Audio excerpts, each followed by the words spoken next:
YouTube! Welcome to Fred's Full Throttle. So here we are in mid-July. We don't have the Z06 pricing yet. Not really a surprise, as I think the surprise will be whenever it does get announced. However, in the meantime, I've had a few people ask me about my thoughts on pricing and specifically what people should be willing to pay. Today we're going to talk about pricing and specifically my thoughts on how much over MSRP I'd be willing to pay. On my last video, I had a viewer comment, Tweetybird, asking the following. How much over MSRP would you tell your subs to pay disregarding their financial status? I thought it was an interesting question and I hadn't really thought about it before, and I gave a pretty thorough answer.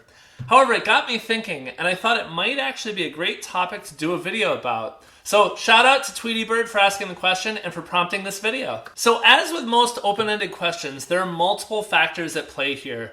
Among the ones that come to mind, how much somebody wants the car, what their situation is. Are they retired, still working, getting older, maybe don't have a lifetime ahead of them to enjoy it, etc. As much as I was asked to disregard their financial side, it does come into play, and what feels comfortable for me won't feel the same for someone else, and so on. And then what the pricing comes out to for the desired build in the car and options in general. Now with those thoughts in mind, here's my answer, and I promise I'm not hedging. Spend as much as you believe the car is worth, and the next part is critical, to you. Let me explain. If you want the car at MSRP, you can get it. Dealerships out there like McMulkin, which I'm not sure if they're still taking deposits, but they've been willing to do MSRP.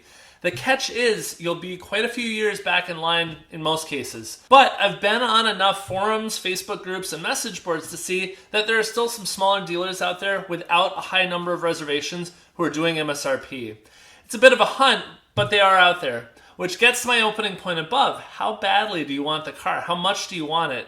Enough that you're going to do that legwork to get it for MSRP despite the wait? Now, if you can't get the first year or second or third or even fourth, do you still want it? A lot of people on lists, heck, myself included, are doing mental math of what other cars would they consider for similar or maybe less money. Here's myself doing that same mental math in another video. Now, truth be told, the Z06 will be awesome, but far from the only awesome car out there. Within a couple years, a low miles used one will probably be available no matter what market you live in, anywhere in the country. If you really want the car, you'll be able to get one, even if it just has a few miles on it, which, let's be honest, is what you're hopefully going to do with the car. Now, I want to elaborate on one other piece. Money plays a big factor for me, as I'm sure it probably does for many. I have enough money to buy the car outright if I trade in my C7 Grand Sport, or I can take a small loan if I want to, based on what I expect the pricing to be, plus or minus about $10,000. However, what if the pricing is significantly different? What if the base car is $100K base instead of around $90K, which is kind of what I'm hoping for? As much as I love the Z06 and I think it will be amazing, it's amazing to me for a certain price range. Stray too far from that range and other options start to compete with it, or it prices itself out of many people's budget. Now sure, the Z06 might be faster than anything up to well into the $200,000 range, but, and it's a big but for me, speed isn't the thing that interests me most about the car. It's actually the sound, the engagement, the fun of driving. That's what's interesting me in the car. My manual C7 Grand Sport is without a doubt one of the best cars I've ever driven, wrapped in among the best styling of any car I've ever seen, and it's fully paid off. To me, at a certain point, perhaps double the MSRP of what my C7 cost, I don't think I'd go beyond that for the C8 Z06. Now that story changes a little bit if money is no object. There will be a way to get the car first year.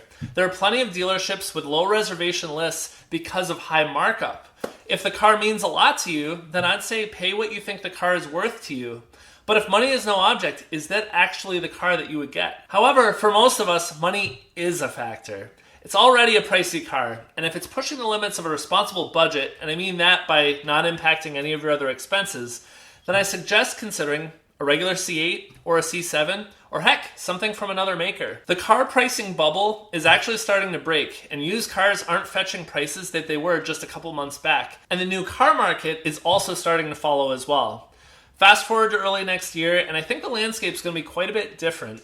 And it won't be as common to see these huge markups that we're seeing on most cars right now. So bringing it back to the original question, I'd say think a bit about what matters most to you for a car and see if the Z06 checks all the right boxes. If not, it doesn't mean that the Z is a bad car or that there's a problem. It may just mean that there are other cars out there that fit your life better and that you may have more fun with. In my humble opinion, life is too short to have too large of a chunk of money tied up in one thing, unless you have tons of money or maybe it's your only interest or hobby. So I've got a little thought exercise. I'd say figure out what the car is worth to you and what you're willing to spend, and do it before the pricing is released. All in, with all the options just as you want them. Figure out that number and what you're comfortable paying and what that number for that car is worth to you. Now let's get into the thought exercise, and we're going to use myself as an example, but I suggest doing the same exercise for yourself. And in fact, I'd be curious to see what the outcomes are, so please post them in the comments. Anyway, for the sake of argument, let's say the car's base price is going to be $90K. My must-have options include carbon ceramic brakes, GT2 seats, hardtop convertible, and 2LZ. Just using round numbers, let's assume $10,000 for the CCBs, $9K for the hardtop convertible, $4K for the GT2 seats, and about $7K for 2LZ. I know these numbers aren't totally accurate, but work with me here. This puts my options at roughly $30K plus base price. So I'm looking at about a $120,000 car. At $120K, I'd buy that all day long. Now add $5K. Yep, I'm still in. Now how about another $5K? Yeah, I'm in at $130K. And keep repeating that exercise. You can follow a model like I'm showing on the left here. Well, my right, your left. So in my head, when I get to about $135K, I think that's my cutoff limit. That's what the C8 Z06 is worth to me. At $140K, I'm going to pass. But there is a bit of a relief valve, cutting out options. Now, to enjoy the car, do I need carbon ceramics? No, those would be the first to go, and that knocks me down another $10K. If I had to go lower, 2LZ is probably going to be one of the ones I also let go. And that's another big chunk. So that's roughly $17K I could shave off if I really had to, and still have essentially the exact car that I want. But let's go back to that $135K number, and let's think about that for a second. And I want you to do the same with your numbers and your estimates. Now you've got a range that you will or won't buy the car.